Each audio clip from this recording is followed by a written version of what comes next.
Hi, Don. How are you? I'm doing okay. How are you?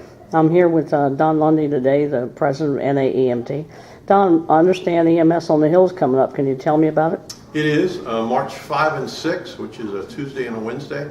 Again, it's time for EMS practitioners to visit with the people that they voted into office. They are employees, so to speak, and to tell them, basically to educate them about EMS. What are some of them? What's the major concerns and legislative issues this year? Well, I think this year, obviously, Medicare is out there, and I'm not really sure what's going to happen in regards to that.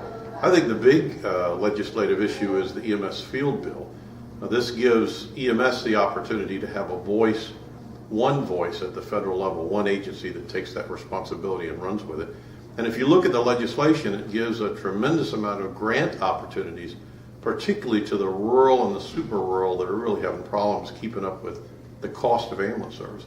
It's going to give them the opportunity to visit with their legislators, with their Congress folks and their senators, and to basically teach them about EMS and the positive things about the EMS field bill. And I understand NAEMT is taking the lead on this now. Yes, NAEMT, as of January 1st, took the lead on the field bill. We've listened to our members, and overwhelmingly they say that they want one federal voice, one agency that's going to take EMS to the next level. I think FICMS has done a wonderful job, and I think even if we do name a lead agency, FICMS is still going to be a part of that entity because there's so many branches of EMS that are out there. But I think the members, overwhelmingly, they've told us we need one voice that can take responsibility for it. I think that's what the field bill will do. And refresh my memory again about where they believe that that leadership should fall. The field bill basically puts EMS in HHS. There's been a lot of hubbub, so to speak, about which agency it should be. For the most, when you listen to the practitioners in the field, I don't think they have an angst about who it's going to be. NAEMT believes that Health and Human Services, since the M in EMS stands for medical, that we are a health-related organization. And if you don't believe that, take a look at the APOs and the various things that are happening out there for reimbursement. We are medical. There is a public safety part of us that's out there, but we are overwhelmingly medical. So we believe HHS is going to be the best shot for EMS insofar as the coordinating agency. That's where it started some 38 years ago. HHS first had it, so we think it's good that should this legislation pass, it will come home. What other issues are coming up this year? Well, I think that's going to be the big one. I think we possibly might look at extending the PSOB bill. As you know, we got it passed this year for volunteer organizations, non-for-profit EMS services out there. But there's still a corner that do 911, and those are private services who are contracted to do 911. And I think they certainly deserve to be standing next to their brethren at a 911 call and have the same federal benefits that their government and non-for-profit brethren do standing next to them. So I think that might be something we'll look at. Obviously, assault on EMS is a big thing. I think a lot of people know that that's coming up bigger. I don't know if we're actually going to have legislation of that, but I think it'll be discussed. I understand, too, that you've been successful in the past with EMS on the Hill. Well, this is the fourth year, and if you think about it, on average, legislation takes 7 years to get moved to the point of somebody signing it and making rules and regs. We've had three things big on our list. We've had the D-Block, and we had the PSOB for volunteers, and the field bill. Two of the three in the fourth year have been passed, have been done.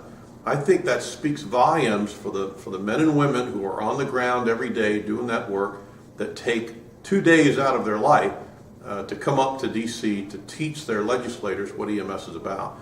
And I think when people talk about the field bill and they look at the specific EMS field bill issue or the legislative issue that's in their corner, more importantly, they need to remember that what they're doing is educating their legislators. And that's really what you're doing for that drug shortage that's going to come up. They'll know who you are. They'll have your phone number. I had Barbara Boxer's office call me just after the EMS field bill because they knew we were there. It was just a question about their constituents. The more we can educate the federal folks that we send to those offices, I think the better off EMS will be. I understand the shortage of medications and stuff is a concern. It is a concern. I think we didn't know what we didn't know when we started that. Certainly there's some legislation that's out there that's probably going to do well to let us know way ahead of time when there's a shortage. But the idea that we pass a law and they make drugs, it's simply not that simple. It's more, and it's more than just they need to make $1 million and they're not making it. That's not what this is about. This is about a restricted amount of companies making a large amount of medicines. So if one company shuts down for whatever reason, it is going to affect EMS and other health entities as well. So I think that's going to be discussed as well. But EMS on the Hill put EMS at the front of that line. So when the drug shortages started to come up at the congressional level, they knew who to call. They had talked to EMS folks about it, and that's why I think that's why we've been as successful as we have getting some legislation passed. And how's early registration? It's looking good. We're right on track for it. I think in the day when it's March, it's come up a little early.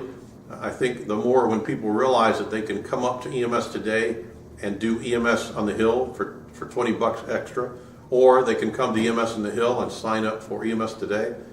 They're both held in conjunction for the first time ever, so I think it'll help numbers on both sides. I understand you have a group that's actually setting up the appointments for the legislators. We do. I think for people that have never been to EMS on the Hill and they say, I don't want to do this, you are really missing out on a tremendous opportunity to meet the person you sent to do this job, the one you swung the vote for that gets it done. You also don't go in there blind. There are people who set up the appointments for you, so you know when you're going to be at the office. They know when you're coming. They'll do a little tutorial that night, Tuesday night, to tell you what you need to do. These are not hour-long meetings with your Congress folks and your senators. They're very busy. A lot of times you'll meet with staff, and they do a tremendous amount of work, and in some cases it's better to meet with them than the actual legislator. But don't tell the legislator I said that, because they're very important too. But people have been there, they know what that means. So it's a tremendous opportunity to see the system, and if nothing else, meet the folks that you vote into office. And also understand you'll have talking points and packets they can leave behind. When you arrive for EMS on the Hill, there's a package already with your name on it. The appointments for your congressional people based upon where you live is going to be there. You're going to know what time you're going to be there. There'll be opportunities to get to that location. It's not going to cost you a whole lot of money for that. In fact, from where we are, you'll be able to walk to where you need to be. Transportation between the buildings are pretty easy. You can use the underground rail system that they have between Congress and the House of Reps and the Senate office building. And the packet will contain the talking points that you need and what you're going to need to do. Okay, Don, thanks a lot for your time today. Thanks for talking to me, and good luck. All right, thanks. Maybe I'll see you on EMS at the Hill. Hopefully. Thanks. All right.